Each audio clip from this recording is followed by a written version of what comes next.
يا الله بحسن الخاتمة.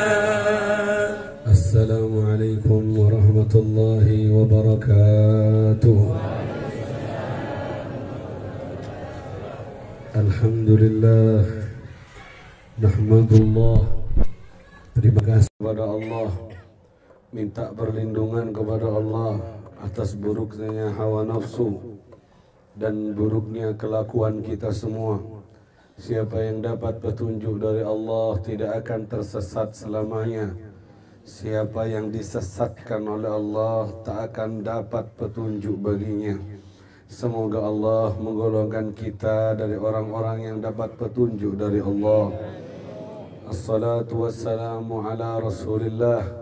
Salawat dan salam atas Rasulullah Sayyidina Muhammad wa ala alihi wa sahbihi wa man walah, kepada keluarga, sahabatnya dan semua pengikutnya hingga hari kiamat. Amin ya rabbal alamin. Kita berada di ujung dari Pulau Madura. Allah letakkan satu paku buminya di ujung Pulau Madura ini, dari pusara yang mulia Sayyid Yusuf, yang kita semuanya sering mendatanginya guna bertabarruk dan bertawassul lewat kemuliaan beliau, agar semoga kita semuanya dapat kemuliaan dunia dan akhirat.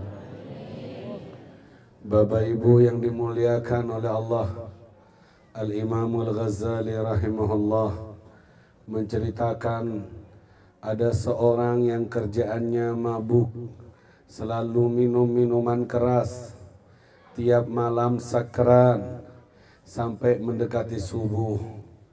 Kemudian orang ini pagi harinya kembali berangkat untuk mabuk dan pulang menjelang subuh, hingga ajal mendatang menjemputnya. Orang ini mati. Semua masyarakat pada tahu semuanya. Kerjaannya pemabuk, pembuat dosa, fasik orangnya.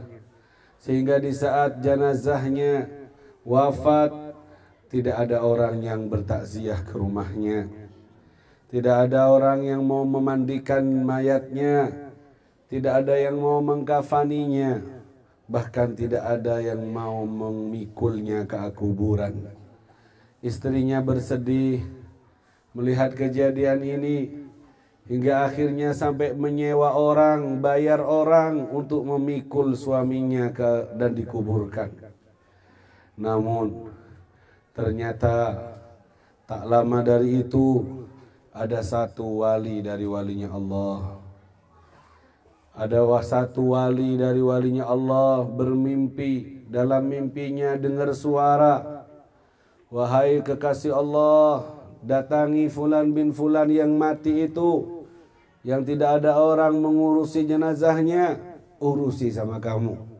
Layani, kafani, mandiin dan kafani, kemudian solati dan kubur. Karena sesungguhnya orang itu adalah kekasih Allah subhanahu wa ta'ala. Akhirnya orang wali ini keesokan harinya langsung ngurusi jenazah yang terkenal nakal, fasik, pembuat dosa. Kemudian disolati dan dikuburkan.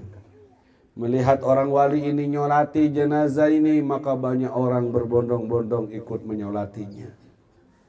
Setelah nyolati dan menguburkan, si wali ini tanda tanya besar. Kenapa masyarakat tidak mau menyolatinya, mengkafaninya dan menguburkannya? Sedangkan saya dapat perintah, dapat isyarat dari Allah untuk mengurus jenazah orang ini. Ditanyalah kepada istrinya, apa pekerjaan suamimu wahai ibu? Si istri menjawab, sebagaimana yang diketahui banyak orang, suamiku ini pemabuk berat, ahli maksiat, nakal orangnya. Subhanallah. Apakah ada amalan yang lainnya ibu? Saya dapat perintah langsung, dapat mimpi langsung untuk mengurusi jenazah suamimu. Mungkin ada amalan yang lain. Si istri ini kemudian mikir, suamiku ini berangkat paginya menuju tempat mabuknya, pulang-pulangnya mendekat subuh. Dan setahu saya, setiap pulang dari mabuknya dalam keadaan mabuk berat, suami saya ini langsung masuk ke jeding untuk bersih-bersih. Kemudian ambil wudhu, kemudian sholat subuh dia. Dan dia berdoa dalam sholatnya, ya Allah, ya Allah, hamba-Mu yang kotor ini minta kepadamu.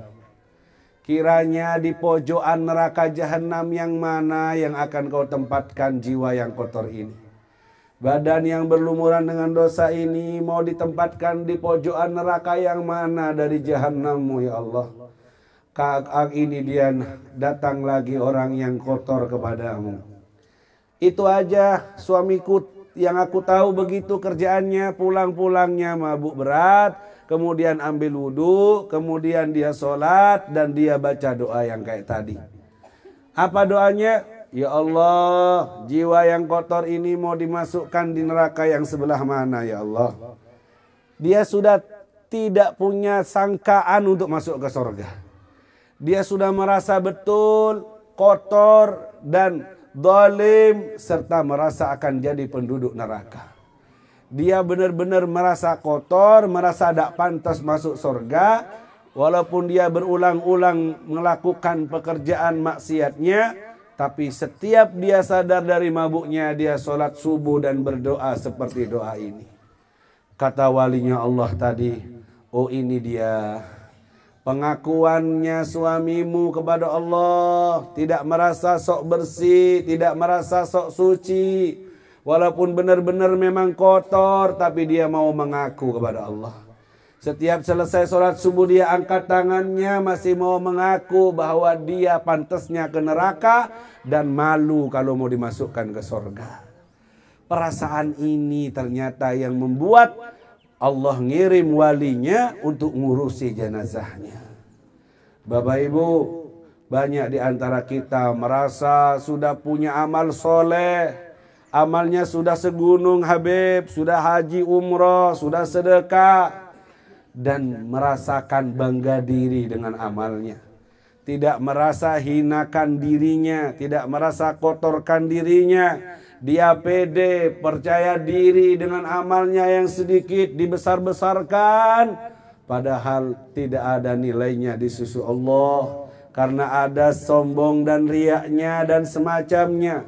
Justru al-i'tiraf, justru ngaku dengan dosa bisa menyelamatkanmu dari neraka.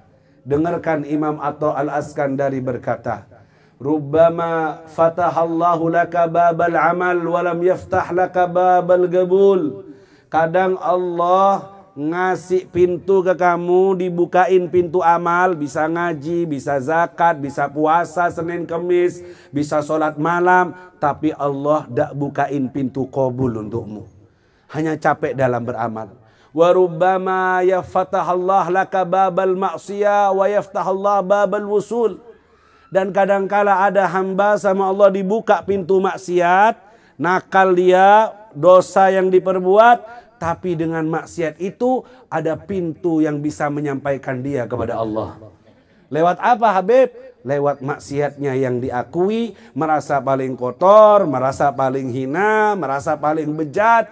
Ketika duduk di majelis seperti ini, dia merasa yang paling banyak dosanya, dia merasa paling nakal, dia merasa paling jauh sama Allah. Perasaannya yang selalu menuduh dirinya nakal, dirinya penuh dosa, justru mengangkat derajat dia, membukakan pintu wusul, pintu sampai kepada Allah Subhanahu wa Ta'ala. Sedangkan amal ibadah yang berbuah kesombongan justru menjatuhkan dia. Maksiat yang membuahkan ketawaduan, merasa kotor dan hina, justru membawa dia masuk ke pintu para kekasih Allah Subhanahu wa Ta'ala. Maka dari itu, yang dibutuhkan untuk para penziarah semuanya, ibu dan bapak semuanya, tidak ada lagi waktu dan kesempatan untuk kita sombong-sombongan. Setiap kita hadir, intinya kita ini mau numpang barokahnya para wali. Simpen dulu kamu yang merasa sok lebih kaya, kamu yang merasa sok lebih alim, Kamu yang merasa sok lebih cantik, lebih ganteng, lebih tinggi jabatannya, simpen dulu. Kalau kamu bawa dalam ziarah ini, mardut, kamu tertolak di sisi Allah. Buang dulu itu semuanya, egoismu, keangkuhanmu, cuma bawa perasaan, ngaku bahwa kita ini banyak dosa. Ngaku bahwa kita ini nakal dan dolim sama Allah. Dan kita berharap dengan pengakuan ini, Allah mau mengampuni dosa-dosa kita. Ini pemabuk tidak punya apa-apa, kerjaannya tiap hari mabuk. Tapi karena hatinya selalu menjerit, ya Allah, saya nakal, saya zalim, saya banyak dosa ya Allah. Tidak ada yang bisa menyelesaikan ini semua selain ampunanmu ya Allah. Akhirnya dapat perhatian Allah. Maka dari itu, di pertemuan yang kali ini, ditata hatinya. Belajar untuk menata hatinya. Nunduk malu kepada Allah. Jangan nolah-noleh, coba nunduk kepalanya. Lihat badannya. Begitu kotornya. Begitu nakal dan lancangnya. Begitu busuknya. Seandainya digambarkan dosa saya dan sampean, maka akan jadi satu makhluk yang busuk, yang bau, yang jelek.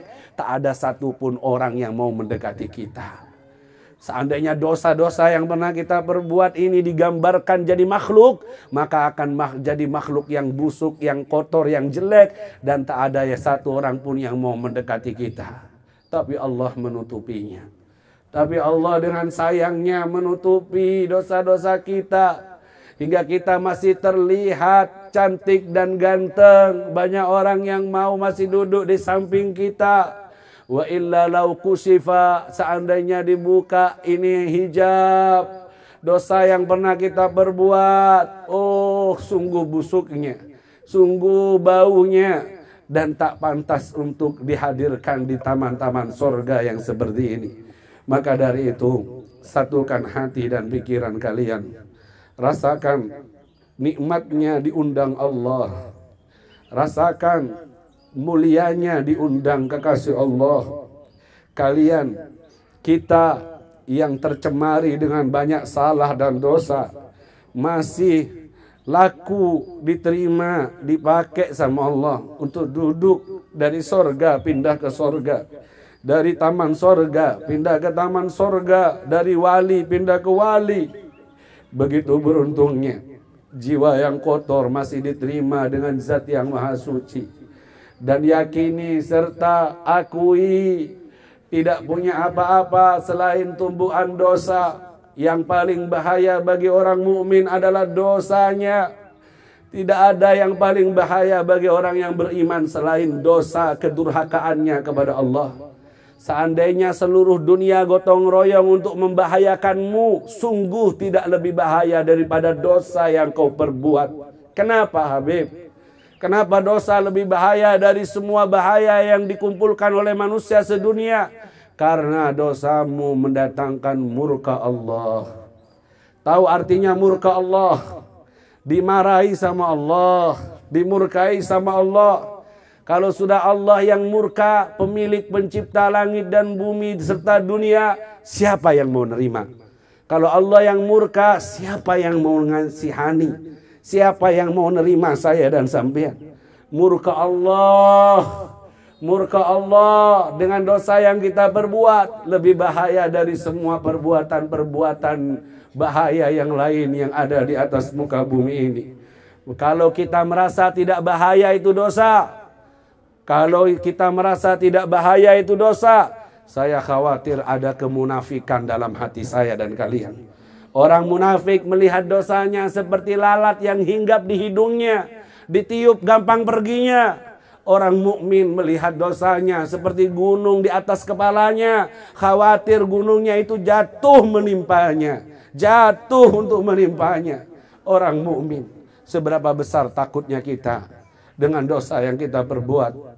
Atau tenang-tenang saja, biasa saja, merasa punya apa, gimana? Sungguh satu dosa jika tidak diampuni oleh Allah sudah cukup menjerumuskan kita ke neraka Allah. Jika kita gagal menghapusnya sebelum kita mati, maka perhitungannya akan memberatkan hisab kita di pengadilan Allah Subhanahu wa taala. Maka bayangkan bahayanya dosa ini. Bayangkan bahayanya pelanggaran. Mata yang nakal, lisan yang lancang, serta kaki dan tangan yang dolim ke orang, ngambil hak-haknya orang. Begitu bahayanya ini semuanya. Akan menggelapkan hati, menggelapkan wajah, bahkan akan membuat sengsara orang yang pelakunya. Dengerin apa kata Allah tentang pendosa-pendosa yang tidak diampuni dosanya. Apa kata Allah dalam Al-Quran? Yawaddul mujrimu law yaftadi min azabi yaumi idzin bibani wa sahibatihi wa akhi wa fasilatihi allati tu'wi wa man fil ardi jami'an thumma yunji. Pendosa-pendosa itu setelah dimasukkan ke neraka oleh Allah, kemudian mereka berteriak, ya Allah, ambillah anakku sebagai tebusan. Keluarkan aku dari neraka ini, panas ya Allah. Ambil anakku yang aku sayang. Ambil istri atau suamiku yang aku sayang. Ambil bapakku, ibuku, jadi tebusan agar aku dikeluarkan dari azab yang panas ini. Mereka mau anak, keluarga semuanya jadi tebusan untuk mereka keluar dari azabnya Allah karena dosa yang tidak diampuni. Di dunia boleh saja mereka mau pasang badan. Aku saja yang sakit, jangan anakku. Aku saja yang maju, jangan istriku. Di dunia bisa saja, karena dunia ini masih aman, tidak ada azab. Tapi kalau sudah di neraka, cintanya bapak ke anak hilang, cintanya istri ke suami hilang.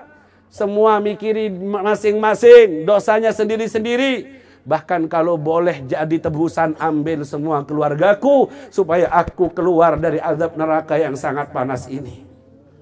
Makanya Bapak Ibu sekalian, ayo sayangi jiwa kalian, sayangi badan kalian, jangan sampai kesentuh api neraka. Kalian sayang pada keluarga, anak dan istri sampai menghalalkan segala cara, gampang melakukan dosa, halal dan haram semuanya tidak dipedulikan. Padahal nanti kalau ke neraka, kamu tidak lagi peduli dengan anakmu, dengan istrimu dan suamimu serta keluargamu. Karena besar dan dahsyatnya azab dari Allah Subhanahu wa taala. Satu dosa datangin murka Allah.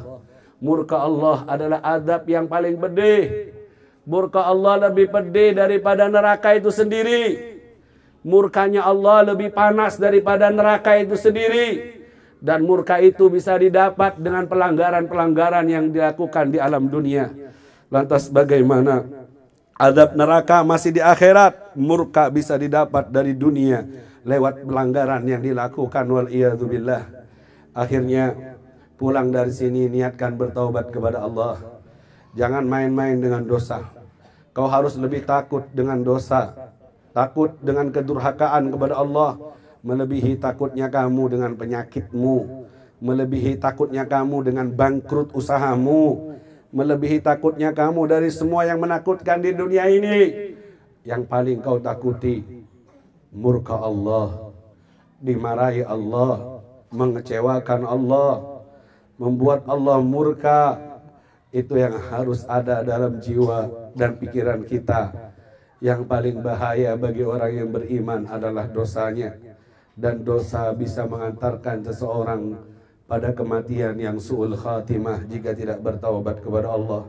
Tapi kamu tahu, kalau dosa ini kamu akui dan kamu mau bertaubat dengan sesungguhnya, kamu yang tadinya jadi musuh Allah lewat dosa-dosamu, kau diangkat menjadi kekasih Allah. At-taibu minadz dzanbi kaman la dzanbalah.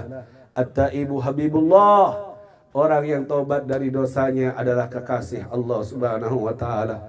Ambillah pangkat kekasih lewat jalur dosa yang pernah kau perbuat, dengan kau mengakuinya dan menyesalinya, dan kau bertobat dengan sebenar-benarnya. Bahkan jika beneran taubatmu, itu semua dosa buddilat sayyi'atukum alhasanat, diganti oleh Allah. Titik-titik hitam dari dosa itu diganti menjadi pahala. Dosa diganti jadi pahala. Dosa diganti jadi pahala. Maksiat diganti jadi ibadah di sisi Allah kalau ditobati. kalau dimintain ampunannya kepada Allah, kalau disesali dengan sesungguhnya, titik hitam dosa itu berubah jadi titik putih ibadah dan pahala di sisi Allah Subhanahu wa taala. Fartanimu, maka ambillah kesempatan ini. Mari kita rubah. Mari kita rubah dosa-dosa kita ini untuk jadi pahala semuanya. Lewat kita minta ampun sebenarnya kepada Allah.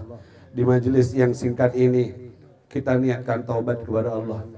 Kita tebus dosanya panca indera kita yang 7, mata, lisan, telinga, tangan, perut, kaki dan kemaluan. Kita tebus dengan istighfar. Sayyid Yusuf sebagai saksinya bahwa kita taubat kepada Allah Subhanahu wa taala. Baca bareng-bareng sama Habib 7 kali istighfar agar ditebus semua salah. Tidak ada yang diem, semuanya harus ngomong, harus bicara, harus ngucapin istighfar ini. Karena disaksiin walinya Allah istighfar kita. Walau annahum idzalamu anfusahum ja'uka fastaghfirullah wastaghfara lahumur rasul lawajadullah tawwabar rahima. Ayo lewat kekasih Allah Sayyid Yusuf diantar ke Rasulullah, kemudian diantar kepada Allah. Kita baca istighfar niat taubat kepada Allah Subhanahu wa taala. Bareng-bareng dengan Habib membacanya. Bismillahirrahmanirrahim. Astaghfirullahal azim. Alladzi la ilaha illa huwal hayyul qayyum wa atubu ilaih. Astaghfirullahal azim. وأتوب إليه أستغفر الله العظيم الذي لا إله إلا هو الحي القيوم وأتوب إليه أستغفر الله العظيم الذي لا إله إلا هو الحي القيوم وأتوب إليه أستغفر الله العظيم الذي لا إله إلا هو الحي القيوم وأتوب إليه أستغفر الله العظيم الذي لا إله إلا هو الحي القيوم وأتوب إليه أبوء لك بنعمتك علي. Kami mengakui nikmat-Mu banyak sekali kepada kami. Wa abu'u bidzambi, dan kami mengakui dosa dari kami banyak sekali. Nikmat dari-Mu banyak sekali, dosa dari kami banyak sekali. Nikmat-Mu terbalas dosa dari kami. Bahkan dosa yang kami perbuat tak menghalangi datangnya nikmat-Mu kepada kami. Kau masih terus memberi, Kau masih terus sayang kepada kami, sekalipun kami terus-terusan bermaksiat dan durhaka kepada-Mu. Alangkah luasnya sayang-Mu kepada kami, alangkah luasnya kasih-Mu untuk kami.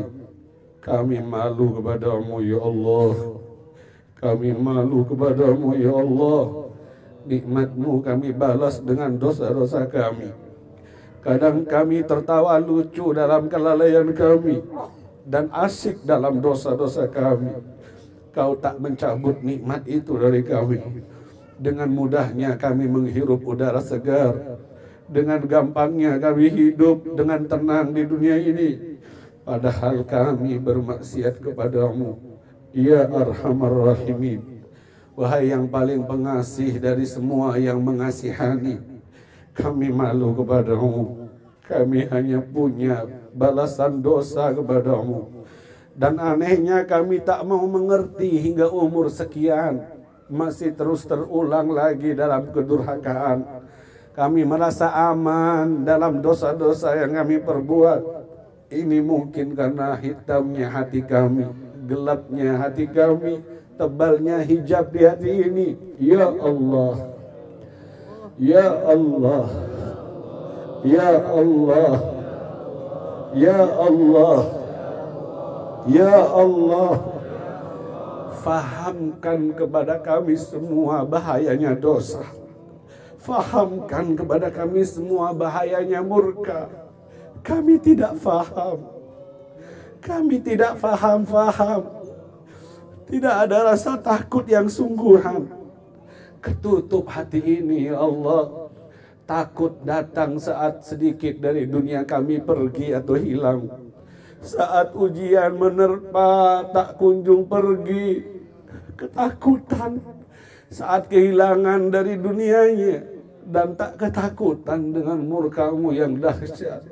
Allah, maafkan kebodohan kami. Maafkan kelalaian kami. Maafkan kebandelan kami.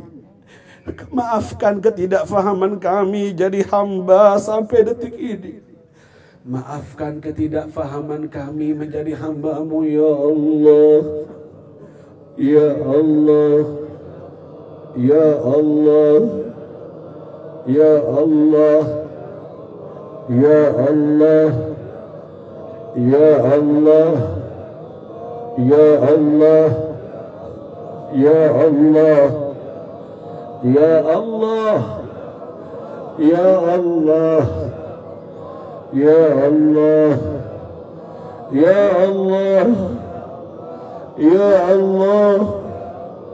Allah. Allah. Allah. Allah. Yauma tabiyaddul wujuh wa taswaddul wujuh. Di hari itu sebagian wajah putih berseri, sebagian wajah gelap gulita. Yang bikin gelap adalah dosa-dosa yang tersisa. Tahu artinya wajah yang gelap gulita? Tertutup dengan dosa. Kalau sudah gelap, siapa yang bisa mengenalimu, wahai sahabat? Ibu bapak, kalau sudah wajah ini gelap, siapa yang bisa mengenalimu? Jangan harap gurumu akan mengenalimu. Jangan harap nabimu akan kenal kepadamu. Jangan harapmu anak-anakmu kenal kepadamu. Jangan gelapi panca indera wajah ini dengan perbuatan dosa. Rasul bersabda jauh-jauh hari, la tusawwidu wajhi. Jangan kalian hitamkan wajahku di hari kiamat. Maksudnya jangan permalukan aku dengan jeleknya perbuatan kalian. Nanti orang yang perbuatannya jelek dari dosa akan membuat hitam hatinya. Hitam hati dan hitam wajah. Hitam wajah tak bisa dikenal orang. Susah dia sendirian. Tak ada yang mau mendekat. Tidak ada yang mau ngakui. Sendirian dia di situ. Teriak-teriak dia cari pengakuan. Semua lari dari dia. Wajahnya gelap, matanya buta, tak tahu jalan ke surga. Dia panggil saudaranya, keluarganya, tak ada yang mau menyautnya. Sampai dia berada dalam kehinaan yang nyata, masuk ke neraka.